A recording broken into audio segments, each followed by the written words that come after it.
nagkasagutan sa Senado. Dahil sa pagtanggi ni Jojo Nones, nasagutin ang tanong kaugnay ng pag-abuso umano nila ni Dodi Cruz kay Sandro Mulak. Yan ay matapos na emosyonal na idetalye ni Sandro ang bahagi ng sinapit sa dalawa. Nakatutok si Sandra Aguinaldo. Sa pagharap ng aktor na si Sandro Mulak sa pagdinig ng Senado, kitang hirap siyang magkwento tungkol sa dinanas umanong sexual abuse. Pagdating daw niya sa hotel room, nang inireklamo niyang sina Jojo Nones at Richard Dode Cruz. Pagpunta ko po ng room nila, ayun nga po, nakita ko po si Sir Jojo at si Dode Cruz. Si Dode Cruz po lasing na.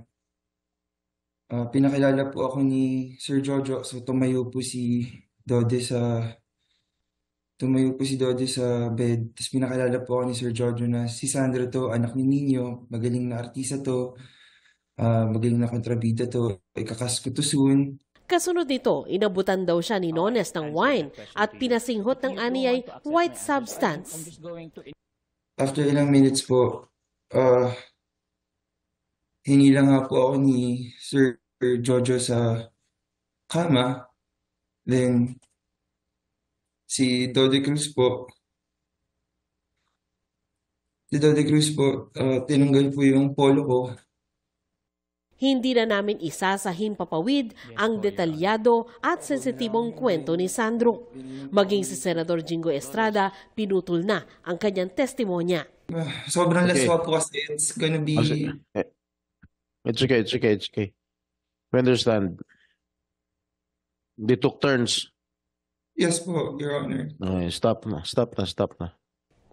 Sabi ni Sandro, nang gusto na niyang umalis, tinangka pa umano siyang pigilan.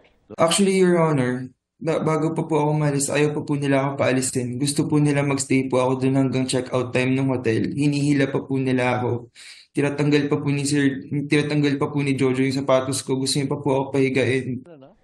Wala si Cruz sa pagdinig dahil kinailangan umanong dalhin sa ospital dahil sa gastrointestinal bleeding. Si Nones ang pinasagot sa mga aligasyon. You still deny? I would like to invoke my right to self-incrimination, Your Honor. Since the case is already in the DOJ, we will answer there. Did not mention the name. Gamit din ang karapatang yan, hindi sinagot ni Nones ang marami pang tanong ng senador.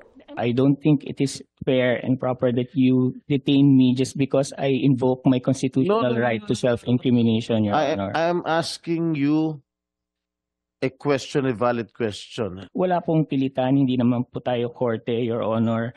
And I invoke my right to self-incrimination because I don't want to answer details of the case, Your Honor. This is already part of our defense. But the question that I'm asking you is not an incriminating question. Pero sabi ng ama ni Sandro na si Nino Mulak, umami na umano ang dalawa, kaya siya pumayag na makipagkita sa kanila noon. I don't understand kung bakit biglang all of a sudden iba na yung storya nila. That was the main kaya sila nag-sorry, kaya kami nagkita because they wanted to say sorry because they thought it was okay. They thought it was consensual. Did you apologize? Yes or no? I invoke my right to self-incrimination, No, you answered Your that Honor. Get I already answered this question, Your Honor. Get the records. You didn't naman accept my answer, Your Honor. You didn't accept my answer, Your Honor. So, I invoke my right to self-incrimination. This is my constitutional right. Don't argue!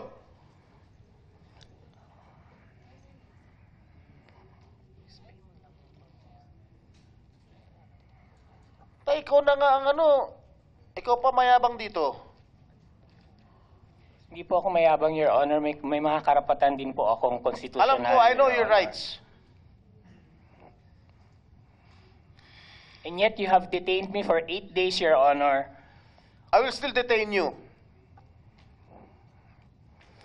For just exercising my constitutional rights, you continue to detain I know me. your This is rights. an injustice. I know your rights. Nang matapos ang pagdinig, dinala pa rin si Nones sa detention facility ng Senado. Pagdidiin ni Senador Robin Padilla, Chairman ng Senate Committee on Public Information and Mass Media, ang pagdinig tungkol sa mga pang-aabuso sa showbiz ay ginagawa para makatulong sa pagbalangkas ng kaugnay na batas. Kami ay walang pinapanigan dito. Kailangan namin makagawa ng batas. At nasa inyo naman po ang ang pagkakataon na matulungan kami sa mga simpleng tanong. Kanina humarap muli ang singer na si Jared Santos at tinukoy ang ani ay musical director na humalay sa kanya nung siya'y 15 anyos pa lang. Ang nanghalay at umabuso sa akin noong ako po ay 15 years old pa lamang, si Mr. Danny Tan.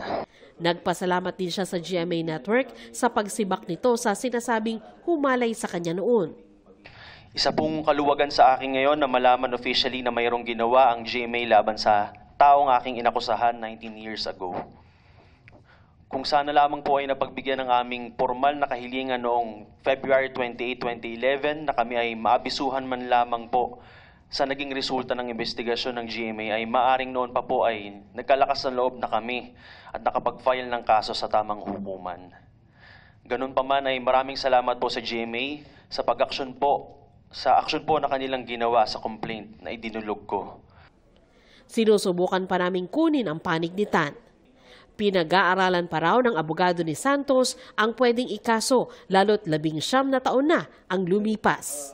Para sa GMA Integrated News, Sandra Aguinaldo, Nakatutok, 24 Oras.